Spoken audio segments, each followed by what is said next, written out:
देखिए news night हर रात 8 बजे।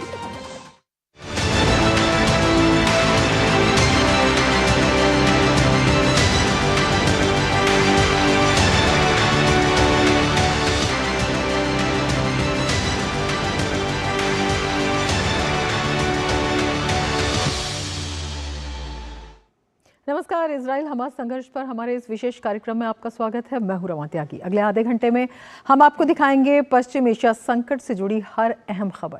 डीडी न्यूज के संवाददाता अमृतपाल सिंह इजराइल गाजा सीमा से पल पल की खबरें आप तक पहुंचा रहे हैं डीडी न्यूज के माध्यम से। उनके द्वारा भेजी गई रिपोर्ट्स के जरिए हम आपको दिखाएंगे संघर्ष के ताज़ा हालात। इजराइल हमास संघर्ष आज 28वें दिन में प्रवेश कर गया है। गाजा में हमास के ठिकानों पर इजरायली हमले लगातार जारी हैं। इजरायली सेना जमीन, समुद्र और हवा से लगातार हमले कर रही है। उधर पश्चिमी तट में आतंकियों की धरपकड़ के लिए भी इजराइल लगातार छापेमारी कर रहा है। कई इलाकों में इजरायली सेना और फिलिस्तीनियों के बीच झड़पों की भी खबर है। इस बीच इजराइल ने गाजा से सभी संपर्क तोड़ने की घोषणा की है। अब गाजा से कोई फिलिस्तीनी श्रमिक इजराइल में काम नहीं कर सकेगा। ऐसे श्रमिक जो संघर्ष शुरू होने से पहले से इजराइल में काम कर रहे हैं, उन्हें गाजा वापस भेजा जाएगा।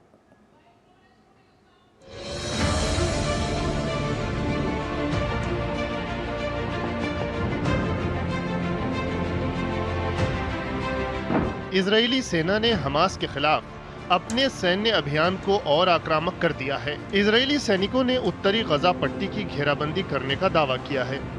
इजरायल की सेना ने गजा सिटी को पूरी तरह घेर लिया है। हमास के आतंकी ठिकानों को तबाह करने के लक्ष्य से जारी इजरायल के सैन्य अभियान में इसे बड़ा कदम माना जा रहा है। इजरायल का दावा है कि उसकी सेना उत्तरी गजा के इलाकों में कामयाबी से आगे बढ़ रही है। हमास से जमीन पर लड़ रहे इजरायली सैनिकों को समुद्र और हवा से सैन्य मदद मिल रही है। इजरायल की वायुसेना हमास के ठिकानों पर हवाई हमले कर रही है, तो नौसेना तट से लगे लक्ष्यों को भेद रही है। इजरायली सेना का दावा है कि उसने 24 घंटे की लड़ाई में हमास के 125 से अधिक आतंकियों को ढेर कर दिया है। इजरायली सेना हमास के रॉकेट दागने वाले अड्डों, शस्त्र भंडारों और सुरंगों को चुन चुन कर निशाना बनाने का प्रयास कर रही है। इजरायल एक बात को लेकर स्पष्ट है कि उसका सैन्य अभियान हमास के अंत से पहले नहीं रुकने वाला। इजरायल के प्रधानमंत्री बेंजामिन नेतन्याहू ने मोर्चे पर डटे सैनिकों से मुलाकात के बाद अपनी ये प्रतिबद्धता फिर दोहराई। हमास आतंकवादियों को खत्म करने के लिए हम अपने अभियान में नहीं रुकेंगे। हम कार्यवाही करेंगे, हम आगे बढ़ेंगे और जीतेंगे। हम इसे भगवान की कृपा और इन सैनिकों की मदद से करेंगे। मुझे तुम पर विश्वास है। जीत होने तक पूरा इजराइल राष्ट्र आपके पीछे खड़ा है। इजराइल को जमीनी स्तर पर सैन्य सफलता तो मिल रही है, लेकिन उसकी सेना को जानी नुकसान भी उठाना पड़ रहा है। गजा पट्टी में अब तक लगभग 1.5 दर्जन इजरायली सैनिकों की मौत हो चुकी है। संघर्ष में मरने वाले सैनिकों के अंतिम संस्कार में आम इजरायली बढ़ चढ़कर पहुंच रहे हैं। मृतक सैनिकों के परिजन उनके बलिदान को सराह रहे हैं। तुम लड़ाई में एक नायक की तरह लड़े, वैसे ही जैसे तुम थे। तुम हमारे नायक हो, इजराइल के लोगों के नायक हो। तुम हमारे गौरव थे और हमेशा रहोगे। मुझे तुमसे बहुत प्यार है। मैं तुम्हें बहुत याद करती हूँ। मुझे विश्वास नहीं होता कि तुम अब हमारे बीच नहीं रहे। हमास के आतंकी ठिकानों को निशाना बनाने के अभियान में जुटी इजरायली सेना ने मध्य गजा के बुरेजी शरणार्थी शिविर को निशाना बनाया। गजा के हमास प्रशासन ने दावा किया कि इस हमले में 15 लोग मारे गए। गौरतलब है कि बुरेजी शरणार्थी शिविर तुलनात्मक रूप से एक छोटा शिविर है और यहाँ लगभग 46,000 शरणार्थी रहते हैं। इससे पहले जबालिया के शरणार्थी शिविर पर इजराइल ने 2 हमले किए थे। उसका दावा है कि इन दोनों हमलों में हमास के 2 शीर्ष कमांडर ढेर कर दिए गए। उधर हमास हमलों को लेकर इजराइल को जवाबी एक्शन की धमकी दे रहा है। वो अस्पतालों को हमास का ठिकाना बताकर उन पर हमले का बहाना बना रहे हैं। हम उन्हें चेतावनी देते हैं कि इस आक्रामकता के गंभीर परिणाम होंगे, ऐसे परिणाम होंगे जिनकी कल्पना भी नहीं की गई होगी। उधर इजराइल का कहना है कि उसकी लड़ाई गजा के आम नागरिकों से नहीं बल्कि हमास से है। इजराइल के सैन्य प्रवक्ता ने कहा कि इजराइल इसीलिए आम नागरिकों को हमास के गढ़ से दूर चले जाने को कह रहा है। हमारी लड़ाई हमास से है। हमास को गाजा के आम लोगों की चिंता नहीं है। हमास ईंधन चुरा रहा है, हमास अस्पतालों से ईंधन चुरा रहा है और इसे अपनी लड़ाई में प्रयोग कर रहा है। चूंकि हमारी लड़ाई गाजा के आम लोगों से नहीं, इसलिए हम गाजा के आम लोगों को हमास के गढ़ से अस्थायी रूप से दूर जाने को कह रहे हैं। हमास की तरफ से इजराइल पर मिसाइल हमले जारी हैं। इजराइल का मिसाइल रोधक तंत्र इनको हवा में ही नष्ट कर रहा है। उधर हमास गजा में इजरायली सेना के खिलाफ जवाबी कार्रवाई का दावा कर रहा है। हमास के सैन्य विंग की तरफ से जारी एक वीडियो में इजराइल के टैंक को निशाना बनाते दिखाया गया है।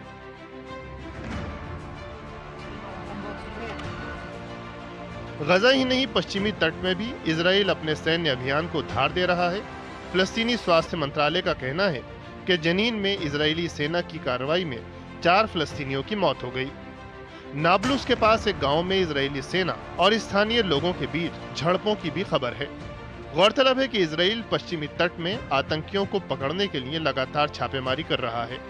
इस दौरान इजरायली सेना को आम लोगों की तरफ से पथराव और बंदूकधारियों की तरफ से प्रतिरोध का सामना करना पड़ रहा है। पश्चिमी तट में एक फिलिस्तीनी बंदूकधारी के हाथों इजरायली नागरिक की मौत की भी खबर है। ये 29 वर्षीय युवक आर्मी रिजर्व ड्यूटी से वापस आ रहा था। इसे एक बंदूकधारी आतंकी ने उसकी गाड़ी में ही मार डाला और भाग निकला।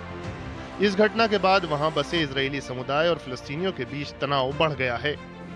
इस बीच इजराइल के बहुत से लोग अभी भी 7 अक्टूबर के आतंकी हमले की काली यादों से बाहर नहीं आ सके हैं। हमास के उस आतंकी हमले को याद करते हुए लोग उस दहशत को बयान कर रहे हैं। दक्षिणी इजराइल के केफार अजा के निवासी अब भी उस दिन के काले साए महसूस कर सकते हैं। You can see some of the houses burned. They burned them to make the people come out. आप कुछ जले हुए घर देख सकते हैं। उन्होंने लोगों को घरों से बाहर लाने के लिए इनमें आग लगा दी। उनके दरवाजा खटखटाने पर लोग नहीं निकले तो उन्होंने आग लगा दी और जब लोग बाहर भागे तो उन्हें गोली मार दी गई। बहरहाल इजराइल हमास संघर्ष 28वें दिन भी जितना भीषण बना हुआ है, उसको देखते हुए इसके जल्दी ठंडा पड़ने की उम्मीद लगाना मुश्किल है। देखना यह होगा कि संघर्ष विराम को लेकर कोई संभावना बनती है या फिर टकराव ऐसे ही जारी रहता है।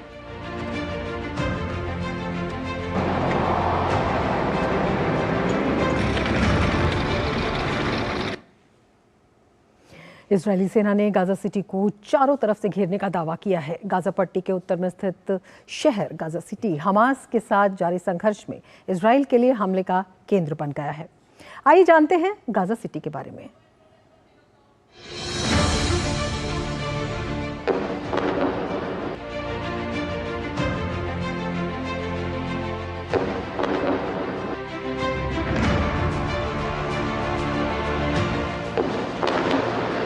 गाजा पट्टी के उत्तरी हिस्से में स्थित गाजा सिटी इजराइल के हमले का मुख्य केंद्र बिंदु बना हुआ है।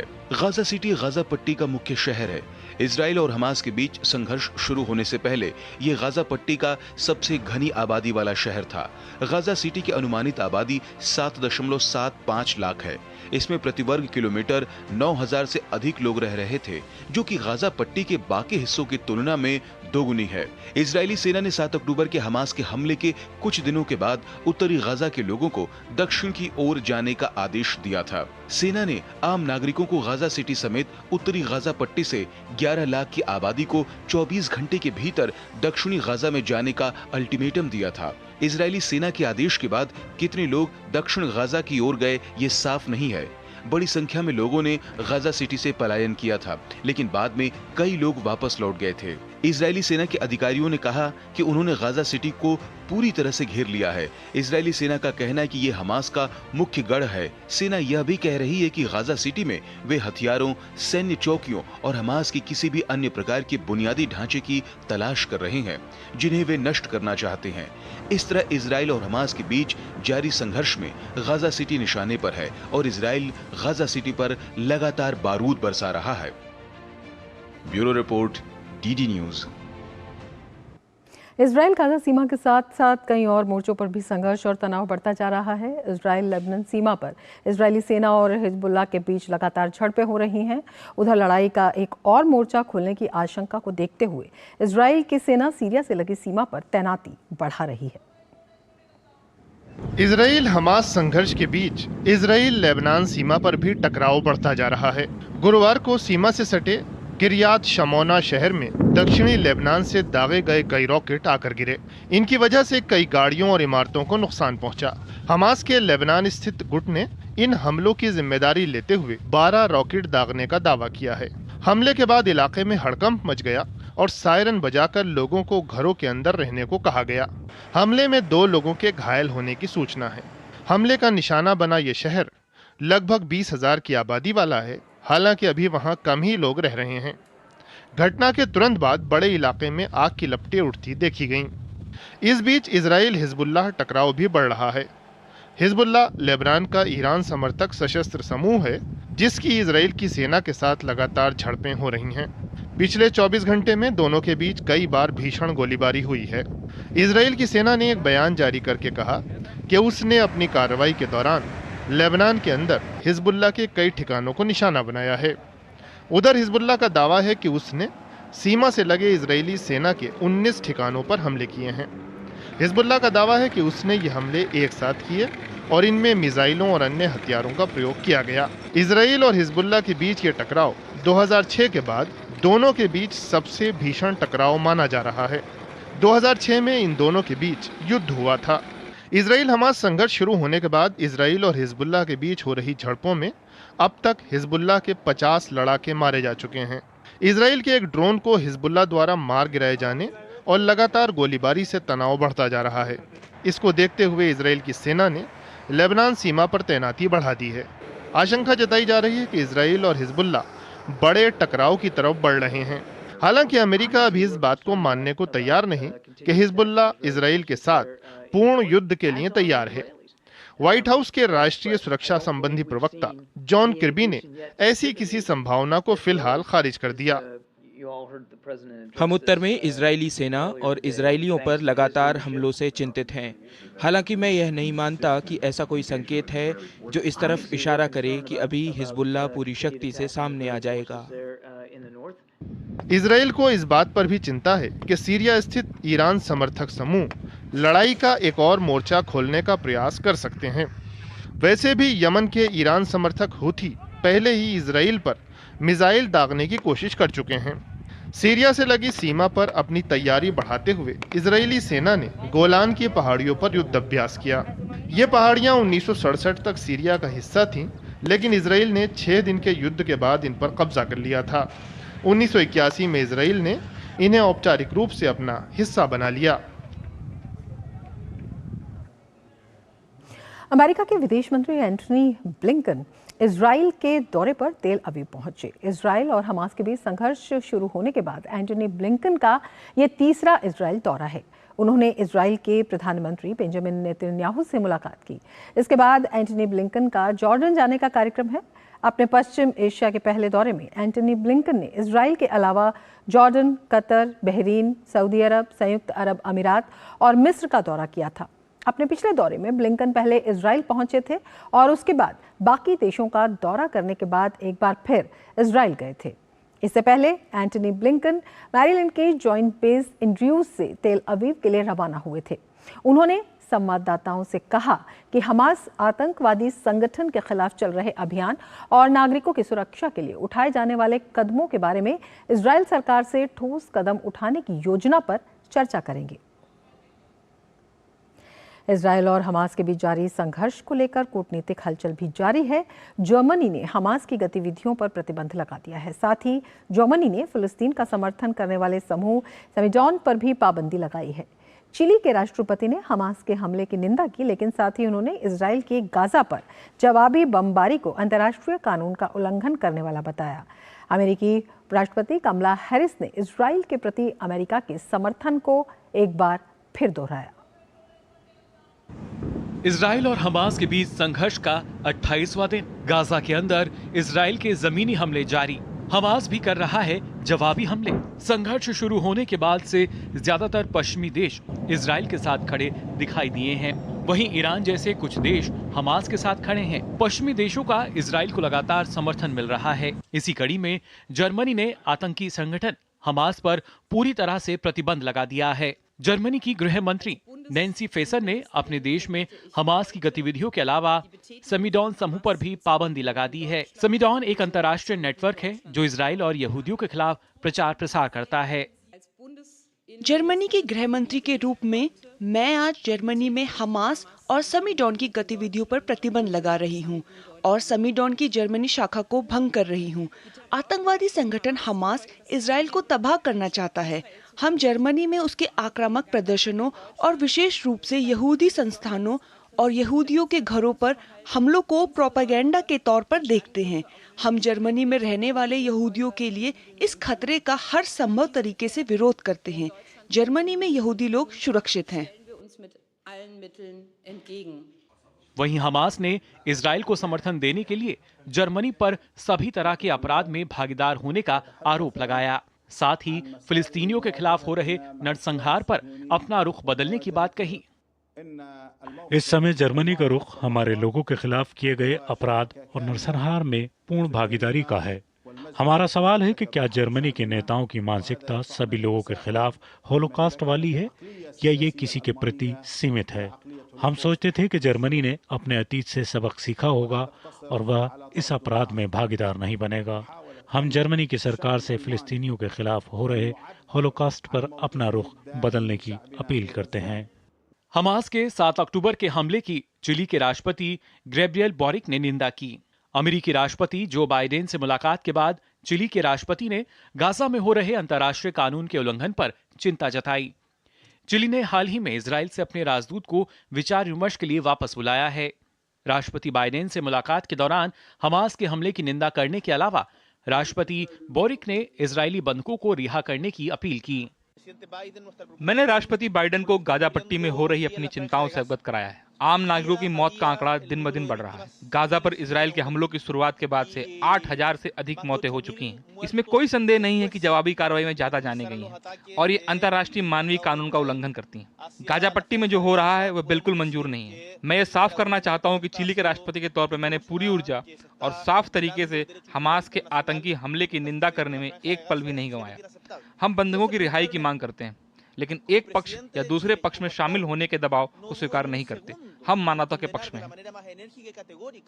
इस बीच अमेरिकी उपराष्ट्रपति कमला हैरिस ने लंदन में हुए एआई सुरक्षा शिखर सम्मेलन के बाद ब्रिटेन के प्रधानमंत्री ऋषि सुनक से मुलाकात की। अमेरिकी उपराष्ट्रपति ने इजराइल के लिए ब्रिटेन के समर्थन सहित संघर्ष पर अपनाए गए रुख के लिए सुनक का आभार जताया। कमला हैरिस ने एक बार फिर दोहराया कि इजराइल को अपनी रक्षा करने का अधिकार है, लेकिन अमेरिका इजराइल को दिए जाने वाले समर्थन पर किसी तरह की शर्त नहीं लगाना चाहता है। हम अपने इस रुख पर लगातार कायम हैं कि इजराइल को अपनी रक्षा का अधिकार है।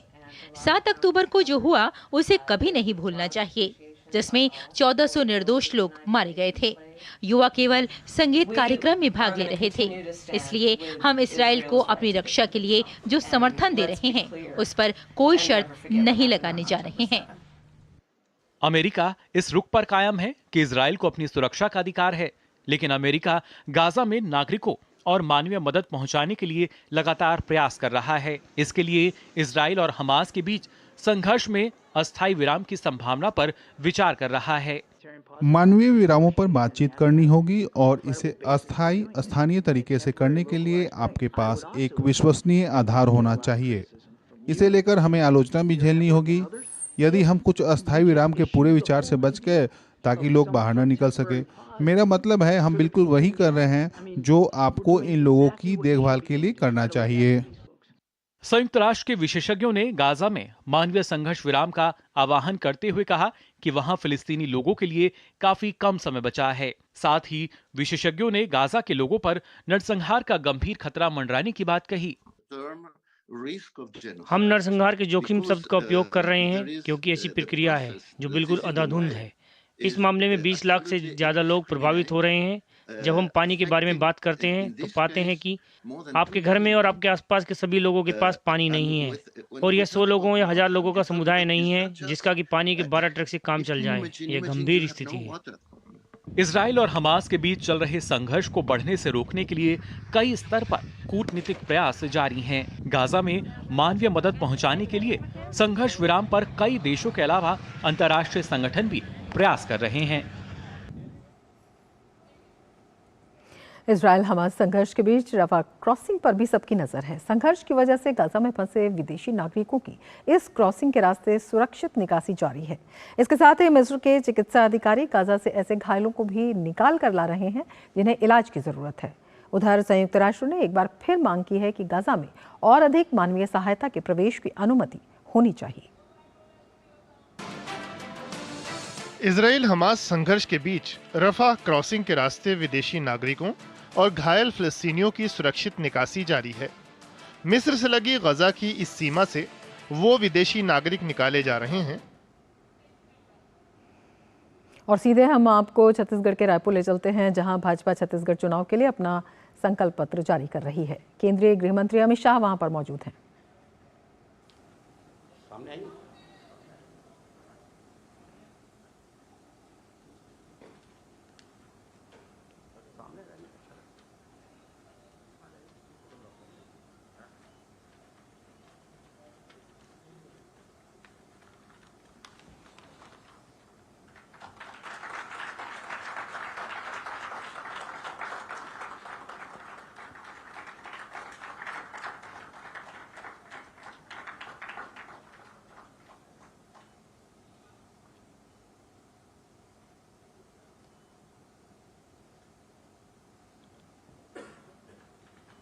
छत्तीसगढ़ के लिए मोदी की गारंटी 2023। माननीय हमारे यशस्वी गृह मंत्री उपस्थित हैं। मैं उनसे आग्रह करूंगा कि हमारे इस घोषणा पत्र के संबंध में छत्तीसगढ़ के सभी पत्रकार बंधु, मीडिया जगत के लोगों के सामने अपनी बात रखेंगे। माननीय अमित शाह जी।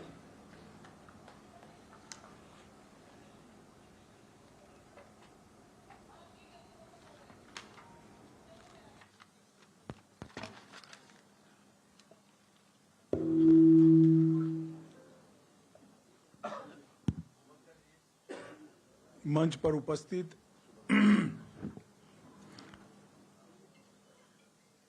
प्रदेश अध्यक्ष जी श्रीमान रमन सिंह जी, भारतीय जनता पार्टी के राष्ट्रीय उपाध्यक्ष और हमारे प्रभारी,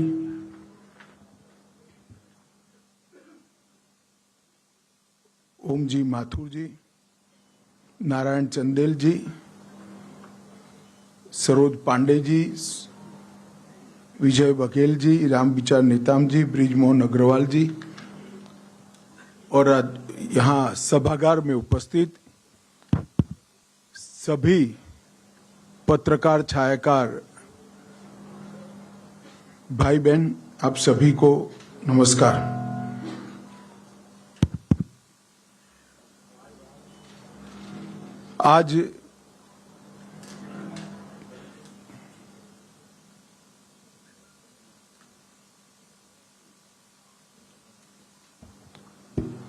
आज यहां पर मैं छत्तीसगढ़ भारतीय जनता पार्टी ने आगामी चुनाव में छत्तीसगढ़ की जनता से ढेर सारे लाखों की संख्या में सुझाव प्राप्त कर जिस चुनाव के एजेंडे पर हम चुनाव लड़ने चाह रहे हैं, वो घोषणा पत्र को आप सबके सामने प्रस्तुत करने के लिए मैं यहां आया हूं।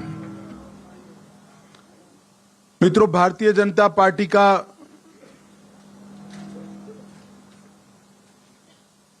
एक रिकॉर्ड है कि चुनाव घोषणा पत्र सिर्फ घोषणा पत्र नहीं होता है, हमारे लिए संकल्प पत्र होता है। कोई विवाद के बगैर ऐसे ही एक संकल्प की परिपूर्ति करते हुए हमने छत्तीसगढ़ राज्य की स्थापना की थी और छत्तीसगढ़ राज्य की स्थापना का उद्देश्य जो था वो एक प्रकार से विकास से महरूम रह गए ये पूरे क्षेत्र को एक नया राज्य बनाकर विकास की मुख्यधारा में सम्मिलित करना था।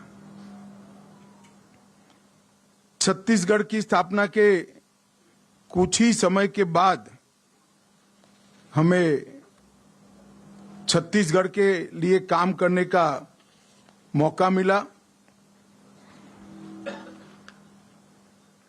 15 साल तक रमन सिंह जी के नेतृत्व में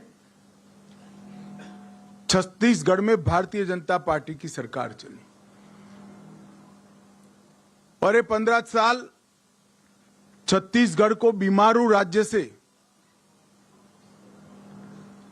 एक अच्छे राज्य में तब्दील करने वाले 15 साल रहे। अभी 5 साल कांग्रेस की सरकार रही, अब फिर से चुनाव आया है।